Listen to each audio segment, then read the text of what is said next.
We are studying the 8th Anuvaka. In the 8th Anuvaka, last week we had studied the mantra Namas Somaya. And I had also sent a PowerPoint presentation along with the recording. I don't know whether if any of you have not got it, I will send it. You got it, okay. If anybody has not got it, okay. I will send it. What I have done there is not only given the meaning analysis, but also some of the iconography. That is, suppose you go to a temple in India, and then you look at a particular murti, either in the inside the shrine or outside where there is a carving, and in that carving, how to identify some of these murtis. And I had also quoted a couple of verses from Adi Shankara's Vedashara Shiva Stotra. So I will again resend it to everybody.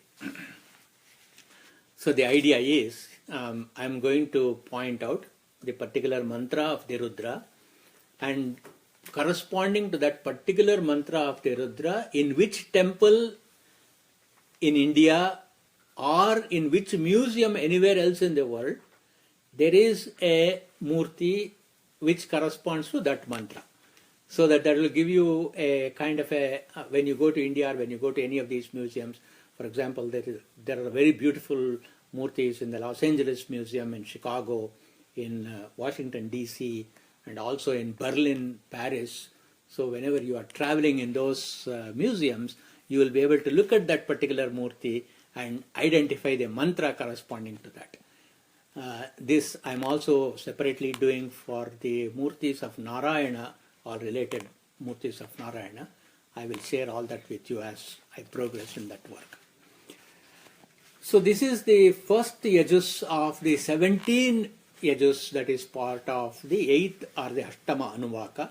It is very significant that this Namas Somaya, the most significant Anuvaka, also happens to be the 8th Anuvaka in the Rudra Adhyaya, because it also has got a pointer to the Ashtamurti Swarupa of Lord Shiva. So what are the Ashtamurti Swarupas? Sharvo Bhavaha Tatha Rudraha Ugro Bhima Pashupatihi Ishanascha Mahadevo Murtayascha Ashta Vishrutaha. So they say there are in the 8 forms Lord Shiva manifests in the creation as Sharva. Sharva represents the earth, Arkshiti. Bhavaha represents water. Rudraha, Agni. Ugraha, Vayu. Bhimaha, Akasha. Pashupatihi, Yajamana. That is the one who is doing the puja. Homa, Abhisheka. Mahadevaha, Rudra. And Ishana, Surya. Last week I also gave the various kshetras where all these Ashtamurti temples can be seen.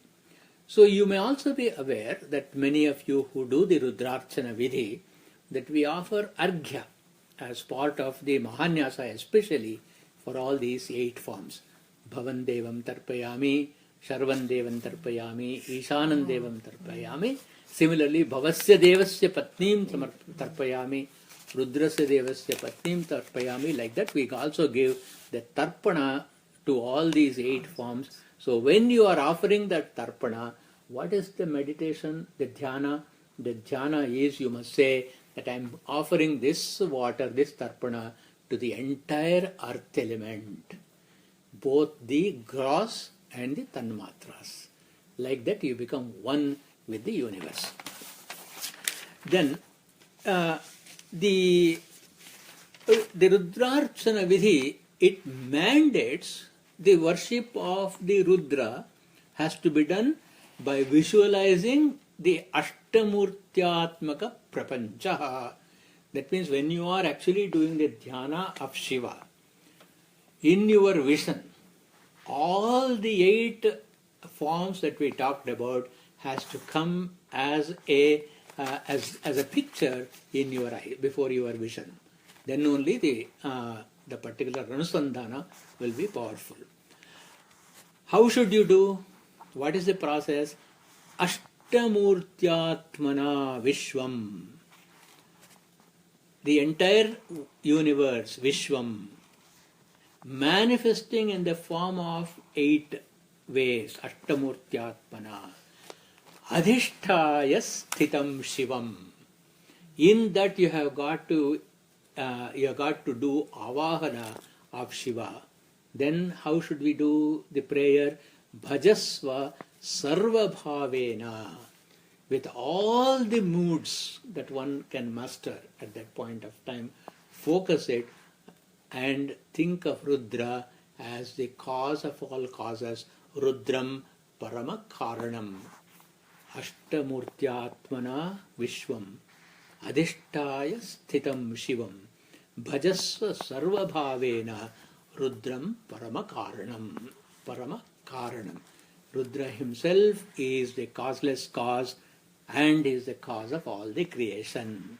With that spirit, one has got to do worship of Shiva. The next mantra is Namastamraya cha Arunaya cha. I have given a very detailed commentary on this when we studied earlier.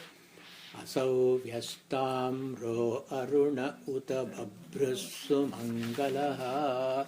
At that point of time, I pointed out that Rudra as the Surya in the morning, how he will be in Aruna color, and then he becomes red, he becomes white. I gave a detailed commentary on that in the first Anuvaka. You may go back and check your notes or the recording. Later on, when I give a explanation of the Shivopasana mantras, these colors also relate to Sadyojatadi. Sadyojata, what is the color? What kind of clothing as Sadyojata he should wear? What is the name of the concert?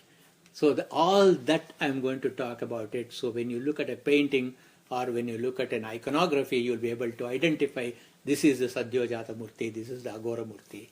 So that will help us in experiencing Shiva very powerfully. The next mantra is Namah Shangaya cha Pashupataye cha.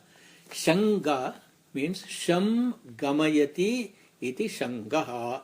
That means who takes you to auspiciousness, who takes you to happiness is Shanga. So among the Ashtamurtis, one of the most important form is Pashupati. Pashupati means one who is a protector of all the creatures. All the creatures means it includes even Chaturmukha Brahma himself, from Brahma down to the smallest of the insect. He is the one who is the Lord of all these Pashus. So why are all these living beings called as Pashus? Pashu means animal. Why are they called? Brahmadhyaha Sthavarantascha. Starting from Brahma right up to the inanimate objects.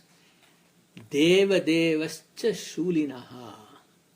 Shuli means one who is holding the Trishula. That Mahadeva Pashavaha Sankirtyante. So right from Brahma, Chaturmukha Brahma, down to the smallest microbe, all of them are called as Pashus. Why? Because they are samsara vashavartinaha. They are all completely entrapped in samsara. So what is samsara then? Even Brahma is not free from this. So what is samsara then? Birth, death, rebirth, sukha dukkha, and the shadvikaras. So anyone who is subject to all these debilitating factors are all Pashus only. So if you become a Jivan Mukta Purusha, you are not then called as Then you become Shiva yourself, isn't it? That's why you're called Swami. So you become a Swami. That means you become a Lord over yourself. So then, this Shiva is beyond samsara. That's why we do Nyasa, right? See, in Lagunyasa or Mahanyasa, why do we embed the various forms of Shiva into our own body? So that you become Shiva yourself. When you become Shiva yourself, all these changes that happen to your body will not bother you. As simple as that. You will become a Sakshi Bhava. If you study Tattva-bodha, you will see that there they have got a very beautiful sentence in Tattva-bodha where he says, it's a Sakshi. So this Atman becomes a Sakshi. So when you identify with Atman, you become a Sakshi. You just become a witness to whatever is happening in your whole life, including to your own body. Not easy, but it's a goal. So, this Shiva, who is beyond samsara and not fettered by it, and he is the Lord of all the creatures. Why is he Lord of all the creatures? Because he is the one who ties up all these creatures with trigunas, with the three malas. I don't know whether you remember, in a couple of talks earlier, I spoke about these three malas coming from the Pratyabhijna philosophy of Kashmir Shaivism, where I said it's the Anava Mala, Mayiya Mala and Karma Mala. So you refer to my earlier talk, you will get the whole details about the three malas.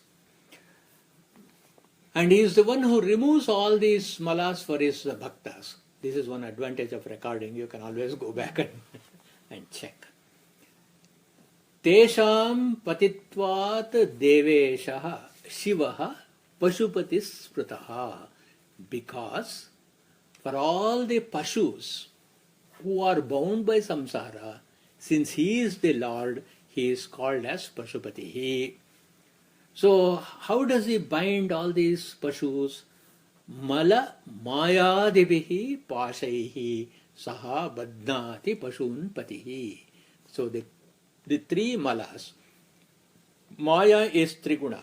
With this, guna also means knot, actually. Incidentally, the word guna means knot. So with these three knots, he ties up all the pashus. And he is the only one who can remove those knots. Sa eva mochakam tesham. Therefore, for whom does he do? Bhaktanam samupashritaha. Only when you show complete devotion to him. So what are these ropes or gunas that we talk about? What is it made up of? It is made up of the 24 tattvas. You remember in the Shastra Vichara part, when I was talking about Sankhya Darshana, in Sankhya Darshana I explained what are these 24 tattvas, starting from Mula Prakriti, Mahat, Buddhi, Ahankara, Manas, the 5 Jnanendriyas, the 5 Karmendriyas, the Pancha Tanmatras, all of these things together will be 24. So if you go back and refer the Sankhya talk that I gave few months back, you will find a chart. Chaturvimshati tattvani maya karma gunastatha vishayaha iti kathyante pashaha jiva nibandhini. So many times we also hear you should give up Vishaya Sukha. See, when they say you should give up Vishaya Sukha, we misunderstand by saying that you give up all the pleasures. It is not giving up all the pleasures. You need to have good food and whatnot. So here what you actually give up is the bondage created by these Chaturvimshati Tattva. 24 again is a very significant number. Well, when I speak on the Narayana Sukta and the Narayana Upanishad, I will point out the same mapping for the 24 forms of Narayana, Keshava, the 24 names. And those Keshava, the 24 names, just as we embed the Shiva Rudra into our body, we do Keshava also, which we do every day in our Sandhya Vandana. So by meditating upon Shiva as the basis of all these, as the indweller of each one of these 24 tattvas, there will be a removal of the knot. How do you remove a knot? When there is a knot, it is tied up as a knot. You cannot remove it from outside. You enter into the knot and loosen it, isn't it? Just even in a rope, you just enter into the knot and loosen it. Similarly, you have to take Shiva inside the knot of these 24 tattvas and then loosen yourself from the pasha. This is also the reason why when we perform the Mahanyasa, if you follow the mantras carefully, all these 24 tattvas are invoked. And in these 24 tattvas, we embed it into our own body and also into the cosmos and say, this is Shiva, this is Shiva, this is Shiva. Then you really become a Rudra. As I many times mentioned, Na Rudro Rudramachayet. Without yourself becoming Rudra, you cannot worship Rudra. Simple interpretation, you can refer to Gita, Bhagavad Gita. Can you remember where this could be connected? Which part of the Gita you can connect it? Kshetrajñam chapi mam vidhi sarvakshetreshu bharata kshetra kshetrajñayor jnanam yattad jnanam matam mama. Bhagavad Gita. So to understand the kshetra and the owner of the kshetra, you have the 24 tattvas, the Panchabhutas are there, Panchatanmatras are there, the owner of all these is Shiva. It is not a theoretical knowledge, it must become an assimilated knowledge. When that happens, you will know Pashupati. So that is why when you say Pashupataye Namaha, all these things have got to be internalized. So 24 tattvas pertaining to Shiva, 24 tattvas pertaining to Narayana. What does it tell us? Shivasya hridayam Vishnuhu, Vishnoscha hridayam Shivaha, yatha Shivamayo Vishnuhu, evam Vishnumaya Shivaha, yathantaram na pashyami, tatha me swastirayushi. By worshipping Narayana, you get auspiciousness, swasti. By worshipping Shiva, you get long life. Which one don't you want? If you want both Shiva and Narayana have got to be worshipped. Next is Nama Ugraya cha Bhimaya cha. As I mentioned, Ugra means Vayu, Bhima means Akasha. Ugra means one who is very fierce, and Akasha means one who strikes terror. So does it mean to say that Shiva has got anger, krodha, rosha, the desire to take revenge like ordinary human beings? No, because Shiva is Sattva-guna pradhana, whereas Kama Krodha are Rajoguna Samudbhavaha. Kama Yesha, Krodha Yesha, Rajoguna Samudbhavaha, as the Gita says, he has no rajas at all. I can give you a parallel from Valmiki Ramayana. In Valmiki Ramayana, Valmiki Maharshi identifies the anger of Rama and the anger of Ravana. Ravana was possessed by anger. Rama possessed anger. That's the difference. That is why Rama can be the most pleasant. The very word Rama is pleasant, right? But Yasya Bibhyati Deva Yasya Bibhyati Jata Roshasya I forgot that key. By whose when he is angry, even the gods are scared. Yasya Bibhyati. We're getting old. So Shiva is the Ugra. He is untouched by the Shadvikara. Because he is Ugra and Bhima, he inflicts Shadvikara upon all the Pashus. What is the Vedic evidence for this? Taittiriya Upanishad. Bhishasmadvatah pavate bhishodeti suryaha bhishasmadagnischendrascha mrityurdhavati panchama iti. Even the death is afraid of Shiva, which we know in Markandeya story and whatnot. So which means that he is in control of even his Ugratvam and Bhimatvam. So that is the study for today. We'll continue next week.